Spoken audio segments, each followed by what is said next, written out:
محمد رسول الله.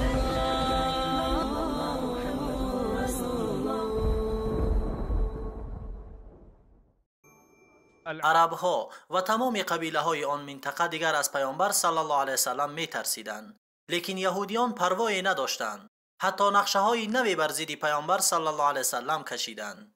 20 تن از سرداران بنی نظیر که پیامبر صلی الله علیه وسلم آنها را امان داده بود، لیکن آنها این را نادیده گرفتند و توبه نکردند. این 20 نفر تمام قبیله ها و عرب ها را ضد پیامبر صلی الله علیه وسلم تشویق می کردند. اول به سوی اهل قریش رفتند. آنها را یادآور شدند که به جنگ بدر دوم نبرآمدند و این چیز شکوه و هیبت آنها را نزد عرب ها و دیگر قبیله ها کاسته کرده است. آنها را به جنگ ضد پیامبر صلی الله علیه وسلم تشویق کردند. گفتند که تمام عرب همراه شما خواهد بود. ما نیز با شماییم. خیزید با آنها بجنگید و ما همراه با شما می جنگیم. همگی به آنها هم نمی کنیم. قریش به این نقشه و حیله های آنها راضی شد و با همپایمانانش برای جنگیدن 4000 جنگجو آماده کرد.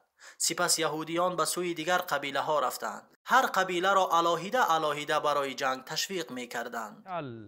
كلما اوقدوا نارا للحرب آنها خود جنگ نمی کردند. آنها ترسو هستند، لیکن آنها دیگران را به شور می آوردند تا دیگران از جای آنها بجنگند. آنها تنها آتش جنگ را زیاد می کنند و بس. كلما اوقدوا نارا للحرب اطفأها الله. سپس به سوی قبیله غطفان رفتند، به سوی همپیمانانشان، و آنها را بر ضد پیامبر صلی الله علیه وسلم تشویق می کردند و آنها می دانستند که محمد پیامبری خداست. این چه کفر و بدبینی است. غطفان نیز راضی شد. تمام همپیمانان خود را جمع کرد. یهودیان به هر قبیله می رفتند. همه را ضد پیامبر صلی الله علیه وسلم می شورانیدند. تمام قبیله ها جمع شدند. تمام عرب خواستند تا با یک تیر پیامبر صلی الله علیه وسلم را نابود سازند. والذین كفروا بعضهم اولیاء بعض. و یک لشکری جمع شد که عدد آنها به 10,000 نفر می رسید. این اولین بار بود که یک لشکری بزرگ برای جنگ به سوی مدینه می رفت تا پیامبر صلی الله علیه وسلم و اصحابش را نابود سازد. شیطان آنها را راهنمایی می کرد و یهودیان آنها را تشویق می کردند. ملت کفر همه جمع شده به سوی مدینه رهسپار شدند و این خبر به پیامبر صلی الله علیه وسلم رسید که تمام عرب جمع شدند. تمام گروه ها جمع شدند، میخواهند با پیامبر صلی الله علیه وسلم و اصحابش بجنگند. من بعد ما زلزلوا زلزالا شديدا اعطاهم رب السما نصرا اكيدا فصبرهم في غزوة الاحزاب لن ينسى فقد وقتا خبر به پیامبر صلی الله علیه وسلم رسید که تمام عرب جمع شدند و تمام گروه ها یک شده به سوی مدینه برای جنگ می آیند، اصحابش را جمع کرد تا با آنها مشورت کند. چی کار باید کرد؟ امرهم شورا بینهم. آیا می رویم با آنها می جنگیم یا اینکه در مدینه منتظر می مانیم؟ چی کار می کنیم؟ به من مصلحت دهید. اینجا سلمان فارس خیست و گفت اگر به ما فارس ها دشمن هجوم میکرد ما گرد شهرمان چقوری میکندیم. بیایید این کار را اینجا میکنیم. پیامبر صلی الله علیه وسلم گفت چی خوب فکری. اصحابش را جمع کرد و آنها را امر کرد تا اطراف مدینه چقوری بکنند. یک طرف مدینه را کوهها احاطه کرده بود و از طرف دیگر پیامبر صلی الله علیه وسلم امر کرد تا چقوری بکنند. اصحاب کار را شروع کردند، حتی که بعضی از آنها به سلمان گفتند همراه با ما میکن. روایت است که پیامبر صلی الله علیه وسلم در آنجا گفت سلمان از آل بیت من است. پیامبر صلی الله علیه وسلم همراه با اصحابش کار میکرد و اصحاب را تشویق کرده چنین میگفت اللهم لا عيش الا عيش الاخره فاغفر للانصار والمهاجره. اللهم لا عيش الا عيش الاخره فاغفر للانصار والمهاجره.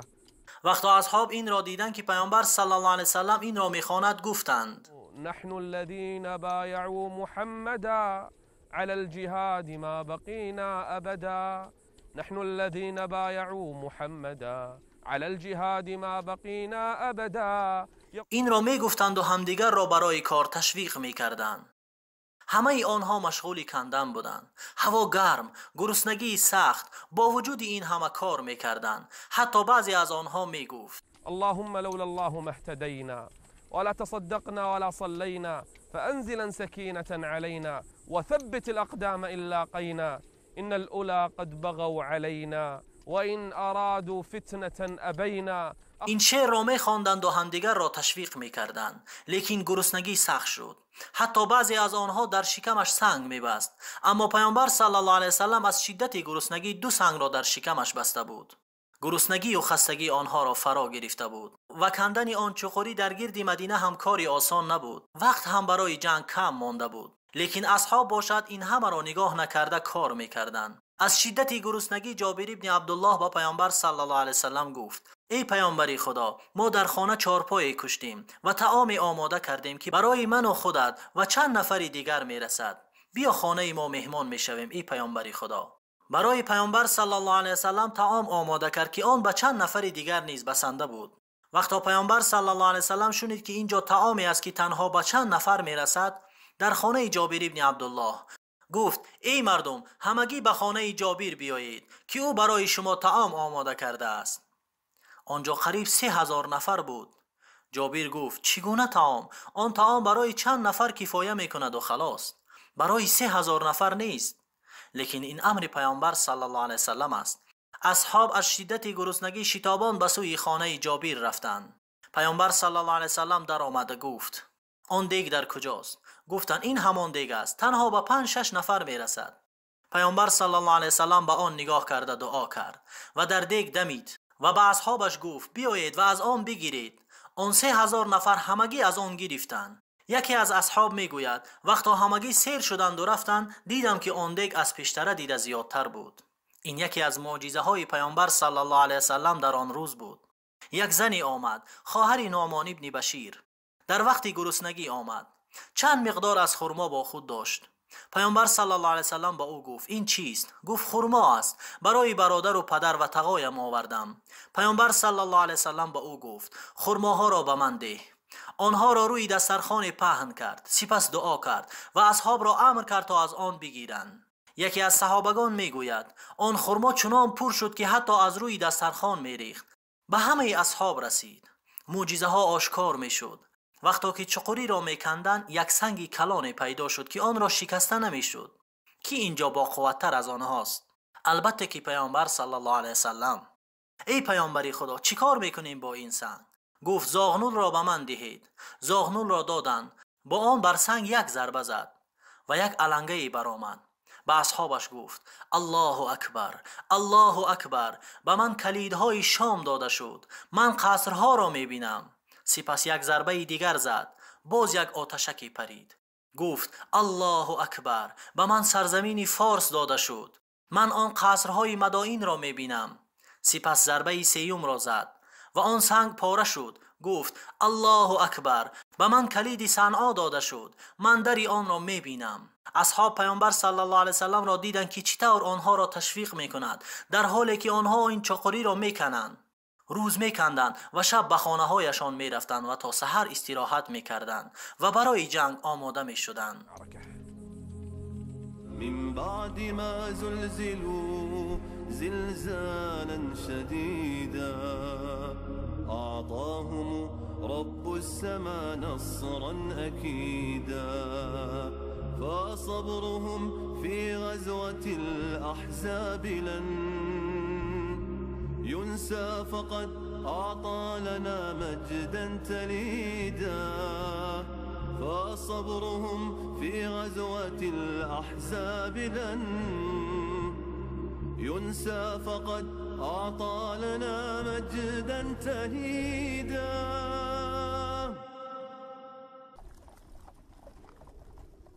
آن گروه ها به مدینه رسیدند. گروهی کفر و شرک، 4000 جنگجو از قریش، 6000 دیگر از غطفان و قبیله های دیگر بود. به مدینه رسیدند و در سر راه خود چقوری را دیدند. آنها را منع میکرد. اما اهل ایمان در مدینه از 3000 نفر زیاد نبودند. با این لشکری بزرگ به کفار و مشرکان نگاه میکردند. ایمان آنها زیاد میشد. و یقین پیدا میکردند که پیروزی از دین اسلام است. اینجا گفتند ولما رأى المؤمنون الأحزاب قالوا هذا ما وعدنا الله ورسوله وصدق الله ورسوله وما زادهم إلا إيمانا وتسليما. اما اهل نفاق در میان صف آنها بودند. این سخن همیشگی خود را گفتند.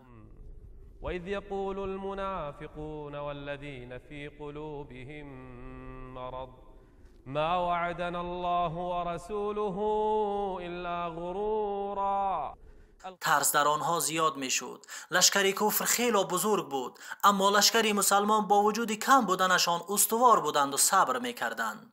شعار آنها این بود: آنها پیروز نخواهند شد. هر یکی آنها جای خود را گرفت.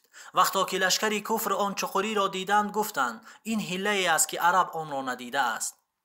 خواستند آن را عبور کنند لیکن نمی توانستند. تیرهای مسلمانان آنها را در امان نمی ماند. حتی از جای از آن چقری گذشتن خواستند. با سرداری عمرو ابن عبدود و اکرمه ابن ابو جهل و زرار ابن خطاب از آنجا عبور کردنی شدند که آنها را علی ابن ابی طالب رضی الله عنه روبرو شد با چند نفری از مؤمنان. عمرو ابن عبدود فرود آمد تا مبارزه کند. بر ضد او علی ابن ابو طالب برآمد. مبارزه بردند و علی رضی الله عنه او را هلاک ساخت و دیگران گریختند. مشرکان هرچند کوشش میکردند تا آن چقری را بگذرند لیکن نمیتوانستند. وضعیت دشوار بود. در آن لحظه ها به سوی همدیگر تیراندازی کردند. 6 نفر از مسلمانان شهید شد و از مشرکان باشد 10 نفر کشته شد. حتی که اصحاب از نماز ماندند از شدت جنگ. پیامبر صلی الله علیه وسلم نماز عصر را نخواند تا اینکه آفتاب فرو رفت. خداوند را دعا کرده گفت ما را از نماز عصر باز ماناندند تا اینکه آفتاب غروب کرد. خداوندا قبرها و خانه های آنها را از آتش پر کن.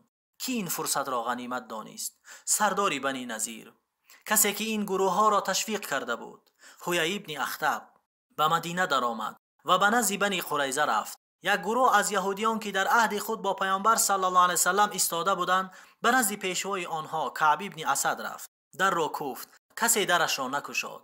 در را کوفته گفت در را بکشا، این منم حوی ابن اخطب. در را کشاده گفت چی میخواهی؟ قریش با تمام سردار و لشکرانش با من عهد کردند و غطفان نیز عهد کردند که مدینه را ترک نمی کنند مگر اینکه محمد و اصحابش را بکشند. گفت به خدا سوگند که با خاری آمده ای. من از محمد و اصحابش تنها خوبی و وفا به عهد را دیدم و من همراه با تو بر ضد آنها نمی جنگم. گفت با من همراه می شوی و بعد از کوشش های زیاد او را قانع کرد. اینجا بنی قریظه عهد را شکست. کار دشوارتر شد. 10,000 جنگجو و یهودیان باشد در همسایگی آنها زندگی می کردند. در خانه های مسلمانان تنها زنان و کودکان بودند که هیچ کس از آنها محافظت نمی کرد و بنی قریظه عهد را شکست. آنها جاسوسی را فرستادند تا از خانه های آنها خبر بیارد. آن جاسوس را کی دید؟ صفیه عمه پیامبر صلی الله علیه وسلم یک چوب را گرفت و بر سر او زد و او به زمین افتاد. اینجا یهود ترسید و گمان کرد که کسی است که از آنها محافظت میکند. لیکن اینجا تنها عمه پیامبر صلی الله علیه وسلم صفیه بود. این خبر به پیامبر صلی الله علیه وسلم رسید. یک گروه را روان کرد تا از مدینه خبر بیارند اینکه آیا بنی قریظه عهد را شکسته است یا نه. گفت مردم را آگاه نکنید، تنها به من بگویید. اینجا سعد ابن معاذ و سعد ابن عباده و عبدالله ابن رواحه و بعضی از اصحاب آمدند و دانستند که بنی قریظه عهد را شکسته است. پیامبر صلی الله علیه وسلم را خبر دادند که بنی قریظه عهد را شکست. چندی نگذشت که این خبر میان مسلمانان پهن شد. ترس آنها را فرا گرفت و دلهای آنها به لرزه درآمد. وإذ زاغت الأبصار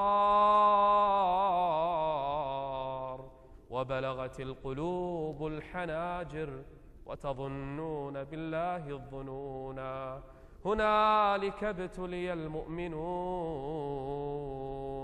وزلزلوا زلزالا شديدا. اما آن گروه سیوم، گروه اساسی یکی مشرکان در خارج و دومی یهودیان در داخل، اما سیوم اساسی منافقان بودند. اینجا آنها به تفریق اندازی شروع کردند. ترس را در دل مردم زیاد میکردند. صفها را از هم جدا میکردند و آن وقت که منافقان و کسانی که در دلهایشان بیماری بود گفتند خداوند و پیامبرش به ما تنها برای غرور وعده دادند. و گروهی از آنها گفتند ای اهل یثریب، شما مقاومت کرده نمی توانید، برگردید به سوی خانه هایتان و از خانه هایتان دفاع کنید، از زنهایتان دفاع کنید. منافقان رفتند، صف پاره شد. مؤمنان هیچگاه چون این حالتی دشوار را ندیده بودند، حتی که قضای حاجتشان را نمی کردند. ترس و خوف آنها را فرا گرفته بود. پیامبر صلی الله علیه وسلم را کمی خواب برد. اصحابش چیکار میکنند اکنون؟ وقتا خیز گفت بشارت دهید که پیروزی از جانب خدا می آید. با مؤمنان مشورت کرد که با بنی غطفان صلح میکنیم و یکی میوه های مدینه را به آنها میدهیم تا برگردند. انصاری ها گفتند نه، سوگند به خدا، ما به آنها هیچ میوه نمیدهیم. ما پیش از اسلام به آنها چیزی نمیدادیم، آیا اکنون میدهیم؟ گفت این طور باشد چی باید کرد؟ ناگهان مردی در آمد که نامش نعیم ابن مسعود بود. گفتند تو کیستی؟ گفت من از غطفانم، اسلام آوردم و هیچ کس از اسلام من خبر ندارد. امر کنه ای رسول خدا. گفت هر کاری که میتوانی بکن، جنگ این حله است. نعیم ابن مسعود مردی دانایی بود. به سوی یهودیان رفته گفت آیا قدر مرا نزد خود میدانید؟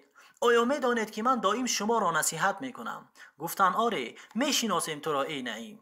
گفت قریش همراه با شما نمی جنگد، اگر پیروز شود که هیچ، و اگر پیروز نشود باز می گردد و شما را با محمد تنها می گذارد و شما با او درگیر شده نمی توانید. گفتند چی کار کنیم؟ گفت از آنها گرو بگیرید تا اینکه بر نگردند. گفتند چی فکری خوبه؟ و نعیم به نزد قریش رفته گفت یهودیان شما را فریب دادند. تو چی میگویی؟ گفت راست است، آنها شما را فریب دادند. آنها از شما گرو میخواهند تا آنها را به محمد و اصحابش تسلیم کنند و من شما را نصیحتگری راست گویم.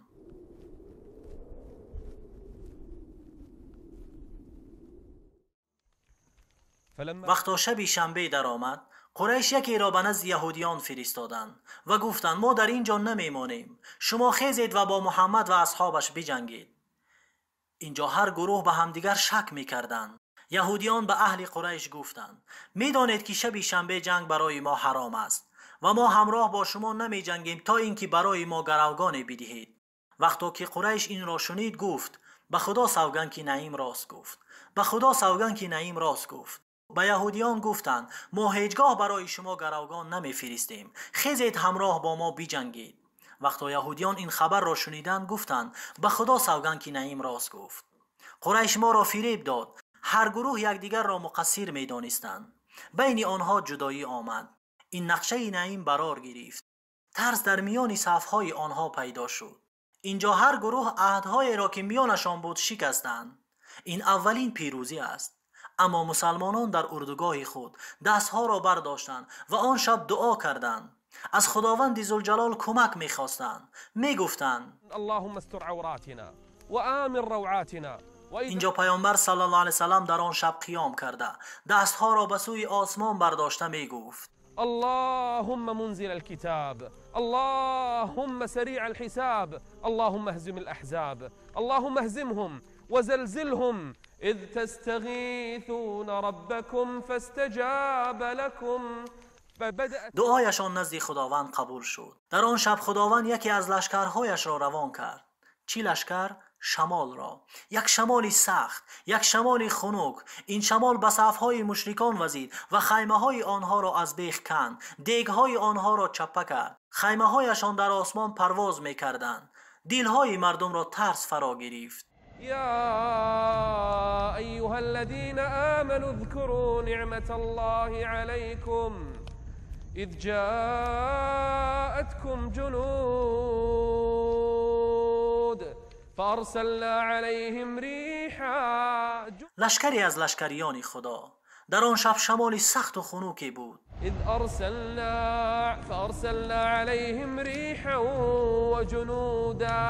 وجنودا لم تروها وكان الله بما تعملون بصيرا.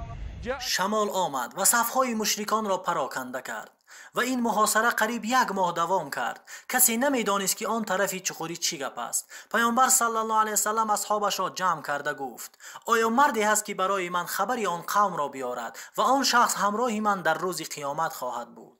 هیچ کسی نخیست. چرا؟ ترس فرا گرفته بود. بسیار کاری خطرناکی بود. پیامبر صلی الله علیه وسلم دویم باره گفت: آیا مردی هست که برای من خبری آن قوم را بیارد و آن شخص همراه من در روز قیامت خواهد بود؟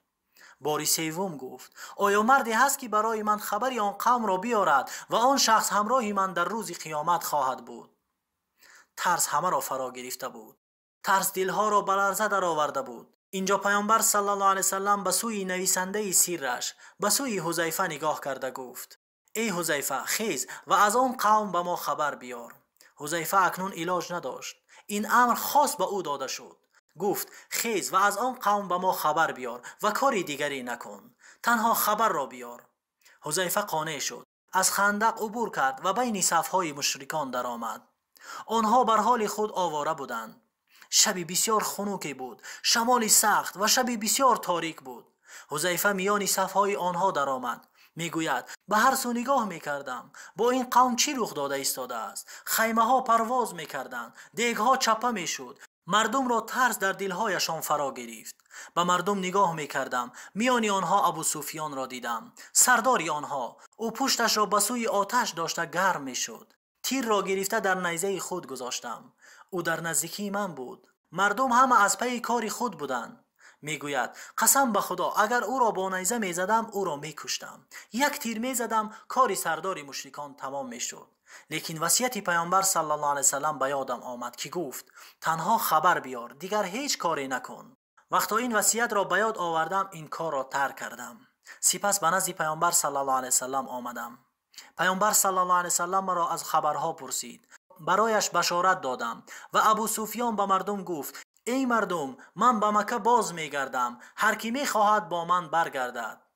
بعد از 1 ماه محاصره، یک لشکری از لشکریان خداوند به این قوم آمد و تمام آنها را دور کرد و ترس را در دلهای آنها انداخت. میگوید: پیامبر صلی الله علیه وسلم را به این بشارت دادم. او در حقم دعا کرد و رویم را با کرپه بال کرد و من تا صبح خواب کردم. چون صبح شد کسی از مشرکان آنجا نماند. ورد الله الذين كفروا بغيظهم لم ينالوا خيرا وكفى الله المؤمنين القتال وكان الله عزيزا حكيما. وقتا پیامبر صلی الله علیه وسلم این پیروزی را دید، گفت: اکنون با آنها می جنگیم، اکنون ما به سوی آنها می رویم. كالنور في جنح الظلام جاء الحبيب إلى الأنام